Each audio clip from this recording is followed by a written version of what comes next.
వి digital news కి స్వాగతం. Bulletin ముందుగా హెడ్లైన్స్ చూద్దాం.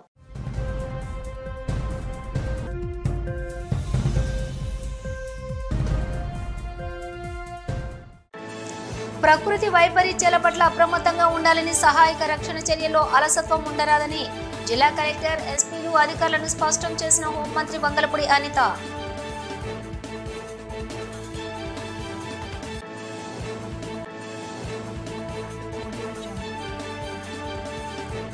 విశాఖలో దద్దరిల్లిన ఉక్కుపోరు. స్టీల్ ప్లాంట్ ప్రైవేటీకరణను ఆపి సెయిల్లో విలీనం చేయాలంటూ రాస్తా రోకోలో డిమాండ్ చేసిన అఖిలపక్ష నేతలు.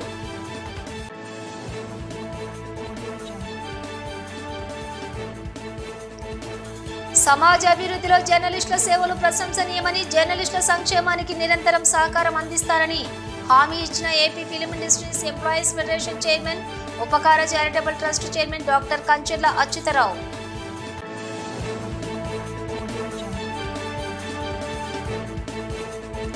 విశాఖ జైల్ వద్ద హల్చల్ చేసిన రౌడీ షీటర్, పోలీసులతో వాగ్వాదం. ఇక డీటెయిల్స్ చూస్తే, దేశంలోని ప్రముఖ పుణ్యక్షేత్రంగా విరాజిల్లుతున్నటువంటి సింహాచలం శ్రీ వరాహ లక్ష్మీ నరసింహస్వామి వారి నిత్య కళ్యాణం అత్యంత వైభవంగా జరిగింది. ఆర్జిత సేవల్లో భాగంగా అర్చక స్వాములు ఉత్సవమూర్తి గోవిందరాజస్వామిని ఉభయ దేవీలతో మండపంలోని అధిష్ఠింపజేశారు. నిత్య కళ్యాణ మండపంలో పాల్గొన్న భక్తుల గోత్రనామాలతో సంకల్పం చెప్పి పంచరాత్రాగామ శాస్త్ర విధానంలో విశ్వక్సేన ఆరాధన, పుణ్యాహవచనాలతో కార్యక్రమానికి శ్రీకారం చుట్టారు. కంకణ ధారణ, నూతన యజ్ఞోపవిత సమర్పణ, జీలకర్ర, బెల్లం, మాంగళ్య ధారణ, తలంబ్రాల ప్రక్రియలను కమనీయంగా జరిపించారు. మంత్రపుష్పం, మంగళ శాసనాల తర్వాత భక్తులకు దేవాశీర్వచనాలను, వేదాశీర్వచనాలను, శేష వస్త్రాలను, స్వామివారి ప్రసాదాలను అందజేశారు.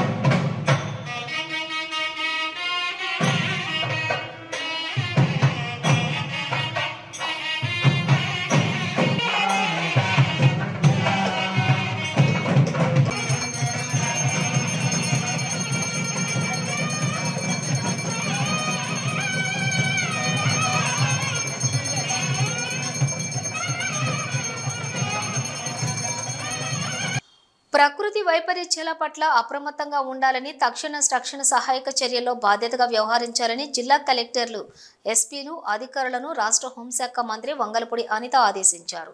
వైపరీత్యాల సమయంలో ఎటువంటి ప్రాణ, ఆస్తి నష్టం వాటిల్లకుండా ముందస్తు చర్యలు చేపట్టాలని పేర్కొన్నారు.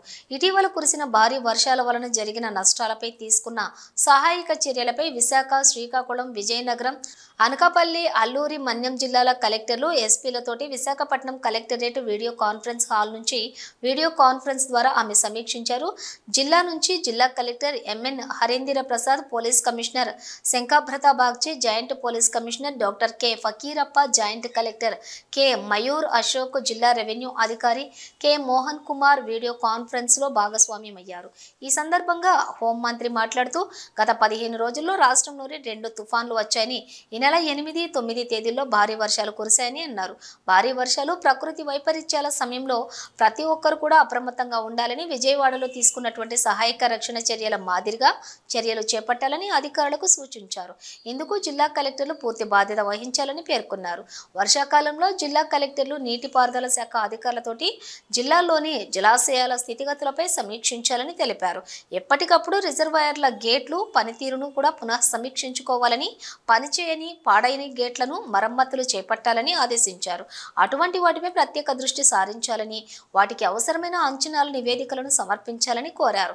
నీటిపారుదల శాఖ అధికారులు ప్రతిసారి సర్వే చేసుకోవాలని, ఇందుకు జిల్లా కలెక్టర్లు బాధ్యత వహించాలని తెలిపారు. అలాగే భారీ వర్షాల సమయంలో పొరుగు రాష్ట్రాల నుంచి ముందస్తు సమాచారాన్ని సేకరించడం ద్వారా జిల్లాలోని ముంపు పరివాహక ప్రాంతాలలోని ప్రజలను సురక్షిత ప్రాంతాలకు ముందుగా తరలించేందుకు వీలుంటుందని అన్నారు. ఇందుకు నూతన సాంకేతిక పరిజ్ఞానాన్ని ఉపయోగించుకోవాలని వివరించారు. ప్రతికూల పరిస్థితుల్లో మత్స్యకారులు వేటకు వెళ్లకుండా చేయడమే కాకుండా రక్షణ సహాయక చర్యల్లో ఎన్డీఆర్ఎఫ్, ఎఫ్డీఆర్ఎఫ్ బృందాలతో పాటుగా మత్స్యకారుల బోట్లను కూడా వినియోగించుకునేలా చర్యలు తీసుకోవాలని పేర్కొన్నారు. ఈ సమావేశంలో ఆర్డీఓలు డి హుస్సేన్ సాహెబ్, బి భాస్కర్ రెడ్డి, మండల ప్రత్యేక అధికారులు, జీవీఎంసీ పౌర సరఫరాలు, వైద్య ఆరోగ్యం, మత్స్య, వ్యవసాయ, ఉద్యానవన, నీటిపారుదల, ఏపీఈపీ, డీసీఎల్, ఆర్ఎండ్బి, ఆర్డబ్ల్యూఎస్, జిల్లా అగ్నిమాపక అధికారి, ఉప రవాణా తదితర శాఖల అధికారులు తదితరులు పాల్గొన్నారు. Two spells of rains manaki jariginayi ma'am. Initial first spell was around 30th ma'am, in which there wasn't much of a damage ma'am. During the second spell of rains ma'am, which started in the on 7th ma'am, 7th nunchi manaki ekkuva varsham modalaindi ma'am.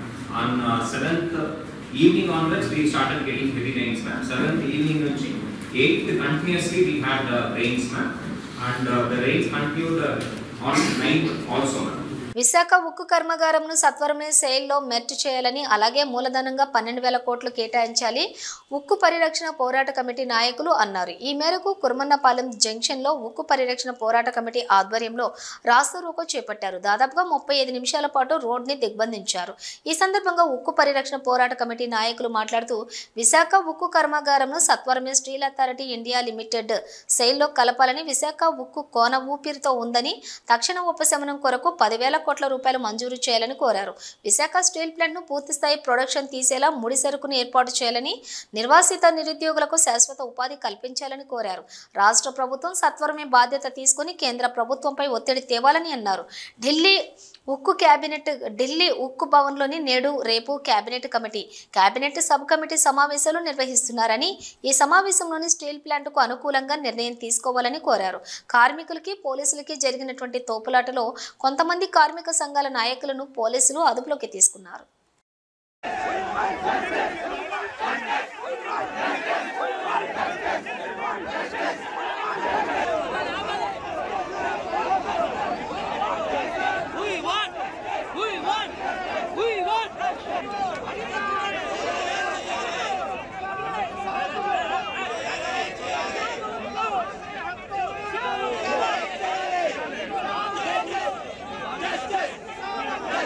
సంవత్సరాలుగా మనం చేస్తున్నటువంటి ఉద్యమానికి రాష్ట్ర వ్యాప్తంగా ఇప్పటికే ప్రజానికం అంతా కూడా ఉమ్మడి తెలుగు రాష్ట్ర ప్రజలందరూ కూడా మద్దతు పలికారు. ఇక్కడ ఉన్నటువంటి పరిస్థితులు సర్వేగంగా మారుతున్నాయి. రాష్ట్ర ముఖ్యమంత్రి చొరవ చూపి విశాఖపట్నం స్టీల్ ప్లాంట్ కి ఇమ్మీడియట్ గా స్వయం ప్రతిపత్తి కలిగించే విధంగా నిర్ణయం తీసుకోవాలి. ఎన్నికల ముందు గాజువాకలో ఆయన ఒక ప్రతిపాదన చేశారు. విశాఖపట్నం స్టీల్ ప్లాంట్ ప్రభుత్వ రంగంలో కొనసాగించాలి. ఇది త్యాగాలు, పోరాటాలు, బలిదానాలతో వచ్చిన పరిశ్రమ. ఈ పరిశ్రమను కాపాడుకోవాల్సిన అవసరం మనందరిపైన ఉంది. స్ట్రాటజిక్ సేల్ ప్రకటించిన తర్వాత ఇవాళ కేంద్ర ప్రభుత్వంలోని స్టీల్ మంత్రిత్వ శాఖ సబ్ కమిటీ నిర్ణయం చేస్తుంది, సమావేశం అవుతుంది. ఆ సమావేశంలో విశాఖపట్నం స్టీల్ ప్లాంట్ ని ఖచ్చితంగా సెయిల్లో విలీనం చేయాలనేటువంటిది ప్రధానమైన డిమాండ్. అలాగే విశాఖపట్నం స్టీల్ ప్లాంట్ పూర్తి స్థాయి ఉత్పత్తిని చేయాలనేది ప్రధానమైన డిమాండ్ తోటి ఇవాళ రాస్తారోకో అనేటువంటిది నిర్వహిస్తున్నాం. నిరంతరం సమాజం కోసం పాటుపడే జర్నలిస్టులకు తన పరిధి మేరకు సహాయం సహకారం అందిస్తానని AP film industrial employees federation chairman, Upakar charitable trust chairman doctor Kanchela Achyutarao అన్నారు. ఇక్కడ పౌర గ్రంథాలయంలో ఏపీ బ్రాడ్కాస్ట్ జర్నలిస్టుల అసోసియేషన్ ఆధ్వర్యంలోని జాతీయ జర్నలిస్టుల దినోత్సవంను పురస్కరించుకుని పలువురు జర్నలిస్టులను కంచెల చేతుల మీదుగా ఘనంగా సత్కరించారు. ఈ సందర్భంగా ఆయన మాట్లాడుతూ తన పరిధి మేరకు జర్నలిస్టులకు సహాయం చేయడమే లక్ష్యంగా నిర్ణయించుకున్నట్లుగా చెప్పారు. తాను చేసే వ్యాపారం వచ్చిన లాభాల్లో కొంత మొత్తాన్ని సేవా కార్యక్రమాలకు కేటాయిస్తున్నట్లు కంచెర్లు వివరించారు. ఒకరికి సహాయం అందించడం వల్ల కలిగే పుణ్యఫలం ఎంతో మంచిదన్నారు. విశాఖ నగరంలోని జర్నలిస్టులకు తాను అండగా ఉంటానన్నారు. తాను తీసిన సినిమాల్లో వచ్చిన లాభాల్లో కూడా కొంత మొత్తాన్ని జర్నలిస్టుల సంక్షేమానికి కేటాయిస్తున్నట్లు చెప్పారు. గౌరవ అతిథిగా హాజరైన జాతీయ జర్నలిస్టుల కార్యదర్శి గంట్ల శ్రీనుబాబు మాట్లాడుతూ రాష్ట్రంలో జర్నలిస్టులు సంక్షేమమే లక్ష్యంగా తమ యూనియన్లు పనిచేస్తున్నట్లుగా చెప్పారు. ప్రతి ఒక్క జర్నలిస్టులకు ప్రభుత్వ పరంగా అందించే పథకాలన్నీ చేరే విధంగా తమ వంతు కృషి చేస్తున్నామన్నారు. రాష్ట్ర ప్రభుత్వం గుర్తింపు పొందిన తమ సంఘాల ద్వారా భవిష్యత్తులో కూడా అక్రెడిటేషన్లు, ఇళ్ల స్థలాలు, ప్రమాద బీమా వంటి సమస్యల పరిష్కారం కోసం కృషి చేస్తున్నట్లు చెప్పారు. ఈ సందర్భంగా అతిథులతో పాటుగా వేర్వేరు ఛానల్స్లో పనిచేస్తున్న ఎలక్ట్రానిక్స్ మీడియా జర్నలిస్టులను అంతా కలిసి ఘనంగా సత్కరించారు. ఈ కార్యక్రమంలోని యూనియన్ కార్యవర్గ సభ్యులు, అనుబంధ సంఘాల జర్నలిస్టులు పాల్గొన్నారు. భారతదేశంలో లేదా ప్రపంచంలో ఏ ఒక్క విషయం బయటకు తెలియాలన్నా అది ఒక జర్నలిస్ట్ ద్వారానే ఏ విషయం బయటకు వస్తుంది. మరి అలాంటి జర్నలిస్ట్ తాలూకా జీవితాన్ని ఇది నేను ముందుగా చెప్తున్నా. అంటే నేను చాలా బయోపిక్లు నేను తీయాలని నిర్ణయం తీసుకోవడం జరిగింది. మరి నా యొక్క ఎస్ఎస్ఎల్ఎస్ క్రియేషన్స్ ద్వారా ఎంతమంది ప్రాబ్లమ్స్ని బయటికి తెస్తున్న జర్నలిస్ట్ తాలూకా కథనం ఆధారంగా తీసుకొని అతి త్వరలో మా ఎస్ఎస్ఎల్ఎస్ క్రియేషన్స్ ద్వారా ఒక సినిమా. ఎందుకంటే ఈరోజు ఎస్ఎస్ఎల్ఎస్ క్రియేషన్స్ స్థాపించింది 10 మందికి సేవ చేయాలని. నాకున్న బిజినెస్లో అది కూడా తోడైతే దాని మీద వచ్చిన మనీ కూడా ఎంతోమందికి ఉపయోగపడుతుందని ఒక ఆశ. మరి ఆ భగవంతుడు మరి నా ఇంట్లోనే ఒక హీరోని ఇవ్వడం అది నాకు ఎంతో శుభపరిణామం. మరి ఉపేంద్ర బాబు ద్వారా 8 సినిమాలు రూపకల్పన చేసి మరి ఒక సినిమాని ఆల్రెడీ రిలీజ్ చేయడం జరిగింది. మరి నేను ఉపేంద్ర బాబు ఫస్ట్ హీరోగా పరిచయం చేసినప్పుడు కంచర్ల సినిమాని అనౌన్స్ చేయడం జరిగింది, రిలీజ్ చేసాం. దీనికి సంబంధించి పేర్లు మాకు కానీ ఈశ్వరకు కానీ ఇస్తే తొందరగా మీరు ఇవ్వగలిగితే ఆడపిల్లలు మాత్రమే తొందరగా ఇవ్వగలిగితే ఈ 50 మందికి కూడా మొదటి పేజీలో వేసేస్తాం. పెద్దలు, సోదరులు, సాటి పాత్రికేయులు, సినీ నిర్మాత, AP film industry employees federation చైర్మన్గా ఇటీవలే బాధ్యత తీసుకున్నటువంటి సోదరులు కంచర్ల అచ్యుతరావు గారికి, మరి మన గురువృత్తులు విశాఖపట్నం అర్బన్ యూనిట్ అధ్యక్షులు సీనియర్ ఎడిటర్ పి నారాయణ గారికి, బ్రాడ్కాస్ట్ అధ్యక్షులు విశ్వరావు గారికి, కార్యదర్శి మదన్ గారికి, చిన్న పత్రికల సంఘం small and medium news papers association అధ్యక్షులు జగన్మోహన్ గారికి, కార్యదర్శి శ్రీనివాస్ గారికి, అలాగే సీనియర్ పాత్రికేయులు మన సోదరులు ప్రముఖ కొరియోగ్రాఫర్ ఆర్ నాగరాజు పట్నాయక్ గారికి, మనందరికీ కూడా మార్గదర్శి హిందీ సమాచార సంపాదకులు శర్మ గారికి, ఇంకా ఎంఎస్ఆర్ ప్రసాద్ గారికి, పేరున హాజరైన సోదరులకి. విశాఖ పోలీసులు మరో భారీ రికవరీ సాధించారు. ఆగస్టు నెలలో మొత్తం 112 ఫిర్యాదులు అందగా 89 కేసుల్లో 80 మంది నిందితులను అరెస్ట్ చేసి వారి వద్ద నుంచి సుమారుగా 22,37,600 విలువైన సొత్తును స్వాధీనం చేసుకున్నారు. అంతేకాకుండా 38,25,000 విలువైన 255 మొబైల్ ఫోన్లు ఆచూకీ కనిపెట్టగలిగారు. నగర police commissioner doctor Shankhabhadra Bagchi ఆదేశాలతోటి JCB doctor Fakirappa, crime DCP Lata Madhuri సూచనలతోటి ఈ రికవరీ సాధించగలిగామని మంగళవారం పోలీస్ కాన్ఫరెన్స్ హాల్లోనే ఏర్పాటు చేసిన విలేకరుల సమావేశంలో అధికారులు ఈ రికవరీ మేళా గూర్చి తెలియజేశారు. ఒకే నెలలో 10 రాబరీలు, పగటి చోరీలు, 2 రాత్రి చోరీలు, 28 4 చైన్ స్నాచింగ్లు, చోరీలు 16, 4 ఆటోల చోరీ, ఇతరత్ర 25 చోరీలు జరిగాయని గుర్తు చేశారు. ఇలా మొత్తం ఈ కేసులన్నింటిలోనూ సుమారుగా 60 లక్షల వరకు సొత్తు రికవరీ చేయగలిగామని అధికారులు స్పష్టం చేశారు. ప్రజలు తమ కష్టార్జితాన్ని కాపాడుకోవాలని, నగర ప్రజల సహకారంతోనే ఏదైనా సాధ్యమని, అపరిచితుల పట్ల జాగరూకతతో ఉండాలని సూచించారు. నమస్కారాలు. ఈరోజు ప్రతి నెల మన వైజాగ్ సిటీ పోలీస్ తరఫున stolen property handing over Mela పెడతాము. సో ఈసారి ఈ జూలై నెలలో ఆగస్ట్ నెలలో 1 నుండి 31 ఆగస్ట్ వరకు ప్రాపర్టీ ఆఫెన్సెస్లో ఎంత స్టోలెన్ ప్రాపర్టీ మేము రికవర్ చేశాము అది మేము ఈరోజు హ్యాండ్ ఓవర్ చేయబోతున్నాం. విక్టిమ్స్ అందరినీ పిలవడం జరిగింది. సో ఈ పీరియడ్లో 89 కేసులు డిటెక్ట్ చేయడం జరిగింది. 80 మంది ప్రాపర్టీ అఫెండర్స్ని పట్టుకొని 22,37,600 రూపాయలు విలువైన ప్రాపర్టీ రికవర్ చేయడం జరిగింది. అది కాకుండా 225 మొబైల్ ఫోన్ విలువ వచ్చేసి 38,50,000 25,000 అవి కూడా డిటెక్ట్ చేయడం జరిగింది. ఈ 89 కేసులు చూస్తే డిటెక్ట్ చేయడం జరిగింది. అందులో 10 వచ్చేసి రాబరీ కేసులు, 2 day house breaking, 28 night house breaking, 4 cases snatching, 16 కేసులు మోటార్ సైకిల్ దొంగతనం, 4 కేసులు ఆటో దొంగతనం, మిగిలిన 25 కేసులు రకరకాల దొంగతనాలు.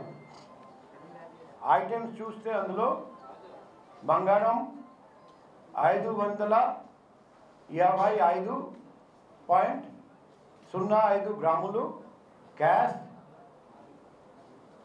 46,800 రూపాయలు, 17 మోటార్ సైకిల్స్, 4 ఆటోలు, 267 మొబైల్ ఫోన్స్, 5 చీరలు, iron centring pipes, copper electric cable word, 450 కేజీలు.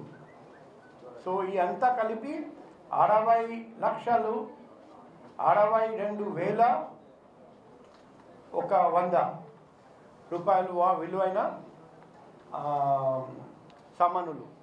సో మనం లాస్ట్ మంత్ చూస్తే మొత్తం ప్రాపర్టీ ఎంత రికవర్ అయిందంటే 47,63,690.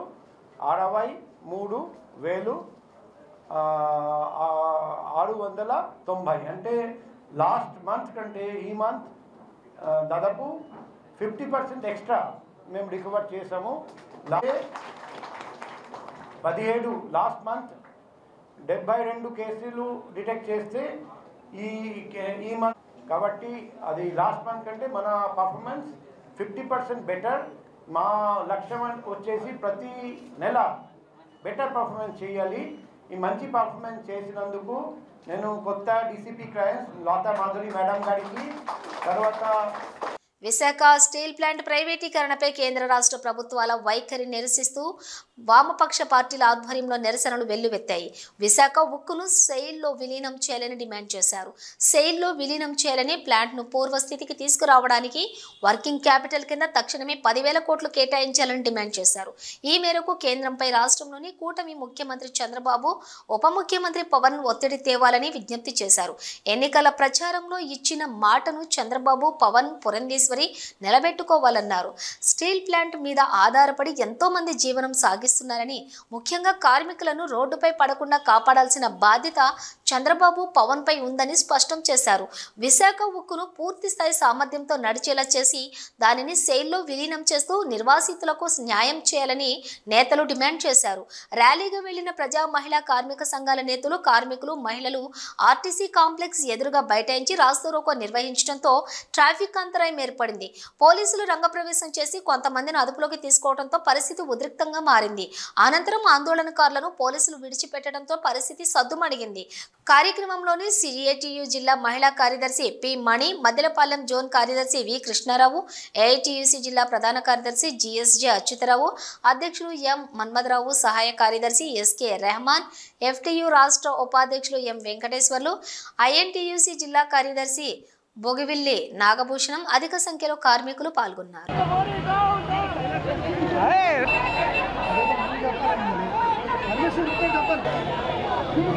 32 మంది బలిదానంతో 3,200 మంది రైతులు 32,000 ఎకరాల భూముల్ని త్యాగం చేస్తే ఈరోజు కేంద్ర ప్రభుత్వం దుర్మార్గంగా దాన్ని స్టీల్ ప్లాంట్ పర్యవేక్షణ చేయడం అన్నది దుర్మార్గమైనటువంటిది.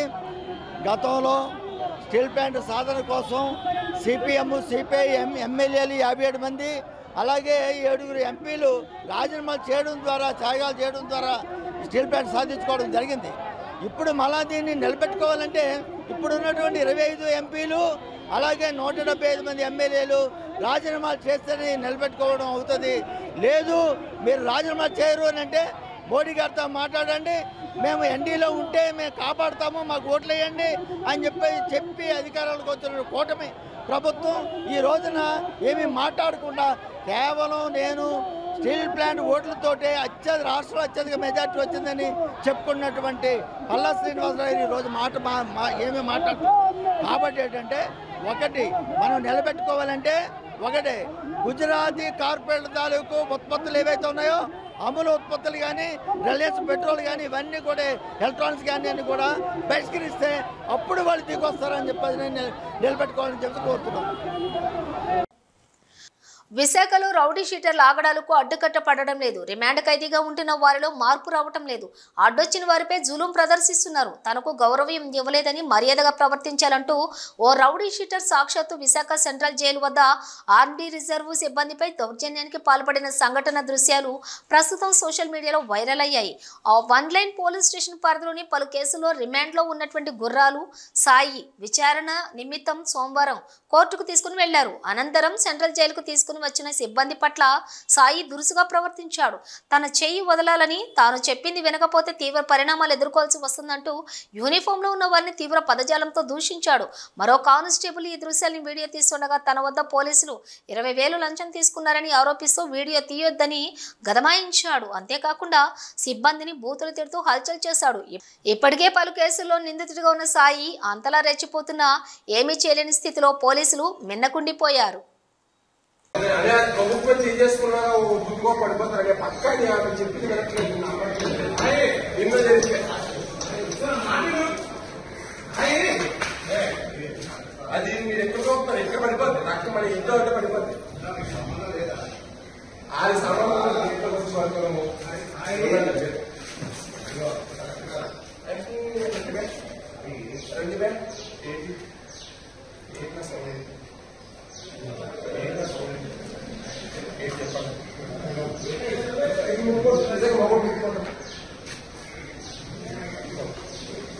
పెందుర్తి నియోజకవర్గంలో పంచకర్ల సుడిగాలి పర్యటన చేపట్టారు. వర్షాలతో అతలకుతలమైన పెందుర్తి నియోజకవర్గంకు వెళ్లే గోపాలపట్నం కొత్తపాలెం మీదుగా సబ్బవరం వెళ్లే రహదారి మార్గాన్ని సందర్శించి తన ఆవేదనను వ్యక్తం చేశారు. కొత్తపాలెం మీదుగా పలు గ్రామాల ప్రజలు ఇబ్బంది పడుతూ ప్రయాణంలో నరకయాతన సాగిస్తున్నారని, నరవ లోతట్టు ప్రాంతాల్లో ఉన్న కాలనీ డ్రైనేజీలు తక్షణమే క్లియర్ చేయాలని అధికారులకు ఆదేశించారు. మార్గంపై 3 అడుగులు లోతు నీరు ప్రవహిస్తున్న మార్గంలో ద్విచక్ర వాహనాలు ప్రయాణం మరీ ఇబ్బందికరంగా మారిందని, హుటాహుటిన అధికార యంత్రాంగం తాత్కాలిక మోటార్ పంపుతో నీరుని బయటకు పంపే మార్గం ఏర్పాటు చేశారు. ఈ సమస్యకి శాశ్వత పరిష్కారం కావాలని అధికారులను ఆదేశించారు.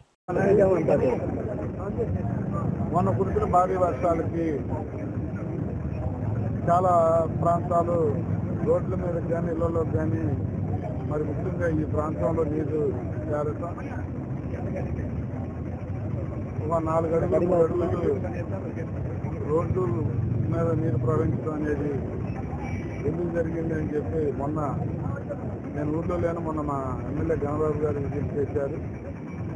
ఈరోజు అసలు ఎందుకు అలా జరుగుతుందని చూస్తే ఫ్రీ ఫ్లోయింగ్ డ్రైనేజీ లేకపోవటం కానీ, కొంత తలవత్తు గిరాయితీ అని అందరూ చెప్తున్నప్పటికీ కూడా నాకు ప్రతి వారికి నాకున్న లిటిల్ అవగాహన ఏంటి అంటే ఎక్కడా కూడా కలవత్తు పక్కన ఫ్రీ ఫ్లోయింగ్ ఉండటం కోసం గిరాయితీ ఉండదు. గిరాయితీ ఆ పక్కన ఈ పక్కన ఉండొచ్చు కానీ మొత్తం గిరాయితీ అని నేనైతే అనుకోవట్లేదు. ఒకవేళ గిరాయితీ అయినా కొంతవరకు మేఘాద్రి గేటకి కానీ, కొంతవరకు ఇది ఎయిర్పోర్ట్ వైపు రైల్వే ట్రాక్ పక్కకు కానీ ట్రైన్ అనేది ఏర్పాటు చేసుకోవాలంటే గిరాయితీ అయినా మంచి ప్యాకేజ్ ఇచ్చి ల్యాండ్ ఎక్విజిషన్ చేస్తాం. మా అధికారులు కూడా అదే చెప్తా ఉన్నాం. గణబాబు గారు నేను కూడా మాట్లాడుకున్నాం. ఎందుకంటే భవిష్యత్తులో ఇప్పుడు మనం నిలబడిన రోడ్డు పక్కన ఇల్లు హైట్లో కట్టుకోవటం అనేది మరీ లో లేయింగ్ ఏరియా అయిపోయింది రోడ్డు. రేపు వేయిపోయే రోడ్డుని ఒక 3 అడుగులు హైట్ పెంచి రోడ్డు వేయాలన్న ఒక ఆలోచన చేశాం. రాష్ట్రంలోని వివిధ ఆసుపత్రులలో పనిచేస్తున్న తమను రెగ్యులర్ చేయాలని కాంట్రాక్ట్ నర్సులు గడిచిన 5 రోజులుగా నిరసన తెలియజేస్తున్నారు. కేజీహెచ్ క్లాక్ టవర్ వద్ద కాంట్రాక్ట్ నర్సులు నిరసన తెలియజేశారు. ఈ సందర్భంగా నర్సులు struggle committee state coordinator G Koteswararao మాట్లాడుతూ ఈ నెల 11వ తేదీన ఏఎన్ఎంలకు స్టాఫ్ నర్సులుగా పోస్టింగ్ ఇస్తూ నిర్వహించే కౌన్సిలింగ్ను నిలిపివేయాలన్నారు. ఆ పక్షంలో తమ నిరసనను ఉధృతం చేస్తామని హెచ్చరించారు. ఇప్పటి వరకు విధులకు ఆటంకం కలిగించకుండా శాంతియుతంగా అతి తక్కువ మందితో నిరసన వ్యక్తం చేస్తున్నామన్నారు. తమ నిరసనను ఏ రాజకీయ పక్షం సంఘీభావం తెలపకపోయినప్పటికీ తెలుగు శక్తి అధ్యక్షులు బివి రామ్ బాసటగా నిలిచారన్నారు. కాంట్రాక్ట్ కాంట్రాక్టు నర్సులకు తెలుగు శక్తి చొరవతో కూటమి ప్రభుత్వం న్యాయం చేస్తుందని ఆశాభావంతో ఉన్నామని తెలిపారు. ముఖ్యమంత్రి చంద్రబాబు నాయుడుపై అతని కార్యదక్షతపై తమకు నమ్మకం ఉందని, ఖచ్చితంగా కాంట్రాక్టు నర్సులను స్టాఫ్ నర్సులుగా రెగ్యులర్ చేస్తారని భావిస్తున్నామన్నారు. ఒకవేళ అప్పటికీ ప్రభుత్వం సానుకూలంగా స్పందించకపోతే రాష్ట్ర వ్యాప్తంగా ఉద్యమిస్తామన్నారు. ఈ కార్యక్రమంలో J Shantamma, B Shantikumari, K Suryakala, V Venila, S Varalakshmi, K Suryakala, N Shobharani, Chandrakala, Ratnaprabha, అధిక సంఖ్యలో కాంట్రాక్ట్ స్టాఫ్ నర్సులు మరియు నర్సింగ్ స్టూడెంట్లు పాల్గొన్నారు. నా పేరు లక్ష్మి అండి. నేను కాంట్రాక్ట్ బేసిక్లో 11 ఇయర్స్ నుంచి వర్క్ చేస్తున్నానండి. ఇప్పుడు గవర్నమెంట్ ఏదైతే జియో నెంబర్ 115ని ప్రవేశపెట్టి ఏఎన్ఎంస్కి 1.5 ఇయర్ ట్రైనింగ్ ఇచ్చి జిఎన్ఎంలుగా ప్రమోట్ చేసి ఏవైతే మా స్టాఫ్ నర్సెస్ పోస్టులు రెగ్యులర్ శాంక్షన్ పోస్టులు ఏవైతే ఉన్నాయో అందులో ఫిల్ చేయడానికి గవర్నమెంట్ ఆలోచిస్తుందండి. దయచేసి దాన్ని మేము తీవ్రంగా ఖండిస్తున్నాము. ఎందుకంటే వాళ్ళకి న్యాయం చేయడం కోసం మాకు అన్యాయం చేయొద్దని గవర్నమెంట్ గారిని మేము కోరుకుంటున్నామండి. వాళ్ళకి న్యాయం చేయమనండి. ఎలా అంటే పిహెచ్సిలో మా సోదరులు, మా స్టాఫ్ నర్సెస్ 3 వర్క్ చేస్తున్నారండి. వాళ్ళకి కోవర్కర్గా ఒక 4th స్టాఫ్ నర్సెస్గా వాళ్ళని రిక్రూట్ చేసి వాళ్ళు ఇంకా ఎక్కువగా పిహెచ్సిలో రోగులకు సేవలు అందించే అవకాశం ఉంది. ఎందుకంటే 3 కలిసి ఒకరికి ఆఫ్ అయిన సీఎల్ అయినా ఒక స్టాఫ్కి ప్రాబ్లం ఏమైనా హెల్త్ ప్రాబ్లం ఏదైనా వచ్చినప్పటికీ వాళ్ళు ఒకరు ఆఫ్లో ఉంటే ఒక స్టాఫ్ 24 అవర్స్ డ్యూటీ చేయాల్సి వస్తుందండి. వాళ్ళకి సపోర్టింగ్గా ఏఎన్ఎంస్ అనే వాళ్ళని అక్కడ చేస్తే వాళ్ళకి అక్కడ పోస్టింగ్ ఇస్తే రోగులకి మెరుగైన సేవలు అందించగలమండి. అలాగే మా పోస్టుల్లో వాళ్ళని పెట్టడం వల్ల మా నర్సింగ్ వ్యవస్థ అంతా దెబ్బతింటుందండి. మా నర్సింగ్ వ్యవస్థకి విజయవాడలోని వరదల ముంపుకు కూటమి ప్రభుత్వమే కారణమంటూ వైసీపీ నేతలు చేసిన వ్యాఖ్యలపై ఏపీ హోంమంత్రి వంగలపూడి అనిత మండిపడ్డారు. జగన్ 2 సార్లు బయటకొచ్చి తమ ప్రభుత్వంపై బురద జల్లి వెళ్లారని విమర్శించారు. ప్రకాశం బ్యారేజీకి పూర్తి స్థాయిలో వరద చుట్టూ ముట్టుతుంటే దానిని కూడా డిస్టర్బ్ చేయడానికి, విధ్వంసం చేయడానికి జగన్ వైసీపీ నేతలు ప్రయత్నించారని మండిపడ్డారు. విశాఖలో నిర్వహించినటువంటి మీడియా సమావేశంలో హోంమంత్రి వంగలపూడి అనిత మాట్లాడారు. ఏపీలో విధ్వంసం సృష్టించడానికి బోట్లను వదిలిపెట్టారని ఇరిగేషన్ అధికారులే చెబుతున్నారని తెలిపారు. పిల్లర్లను ఢీకొట్టే ప్రమాదం జరిగితే కొన్ని వేల మంది ప్రాణాలు గాల్లో కలిసిపోయాయని ఆమె ఆందోళన వ్యక్తం చేశారు. ఉద్దండరాయపురంలో ఉన్నటువంటి బోట్లు ప్రకాశం జిల్లా బ్యారేజీకి ఎలా వచ్చాయని ప్రశ్నించారు. బోట్లు పోయాయని ఈ రోజు వరకు ఎవరు ఎందుకు ఫిర్యాదు చేయలేదని నిలదీశారు. వైసీపీ నేతలు నందిగామ సురేష్, తలశీల రఘురాం అనుచరులకు చెందిన బోట్లతోనే ఈ కుట్రలకు పాల్పడ్డారని ఆరోపించారు. క్రిమినల్ మైండ్ ఉన్న నాయకుడు ప్రజల కోసం ఆలోచించడనడానికి ఇదే ఒక ఉదాహరణ అని పేర్కొన్నారు. జగన్ రెడ్డి ఎన్ని వేషాలు వేసినా అవి వర్కౌట్ కాలేదని విమర్శించారు. విపత్కర సమయంలో ప్రజలను ఇబ్బంది పెట్టాలని చూడటం దారుణమని ఆగ్రహం వ్యక్తం చేశారు.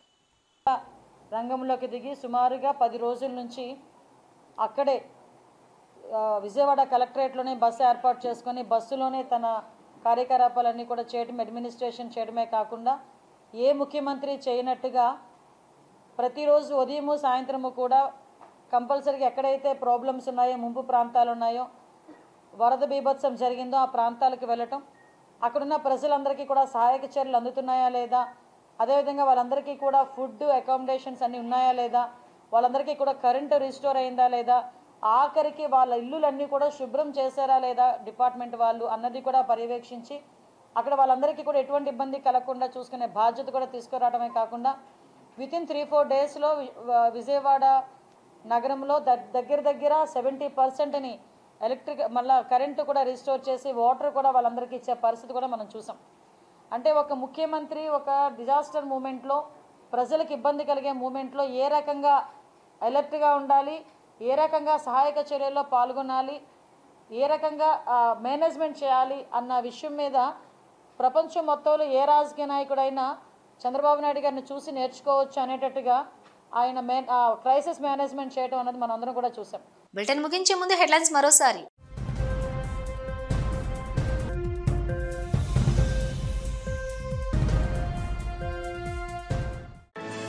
ప్రకృతి వైపరీత్యాల పట్ల అప్రమత్తంగా ఉండాలని, సహాయక రక్షణ చర్యల్లో అలసత్వం ఉండరాదని జిల్లా కలెక్టర్, ఎస్పీలు, అధికారులను స్పష్టం చేసిన హోంమంత్రి వంగలపూడి అనిత.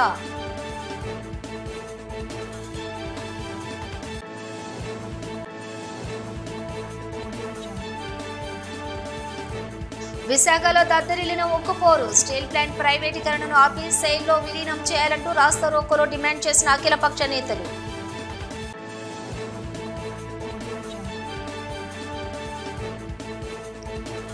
సమాజ అభివృద్ధిలో జర్నలిస్టుల సేవలు ప్రశంసనీయమని, జర్నలిస్టుల సంక్షేమానికి నిరంతరం సహకారం అందిస్తారని హామీ ఇచ్చిన AP film industries employees federation chairman, Upakar charitable trust chairman doctor Kancherla Achyuta Rao.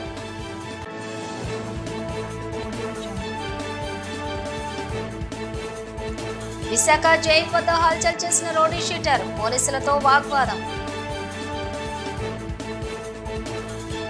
ఇవి బులెటిన్ డీటెయిల్స్. చూస్తూనే ఉండండి వి డిజిటల్ న్యూస్.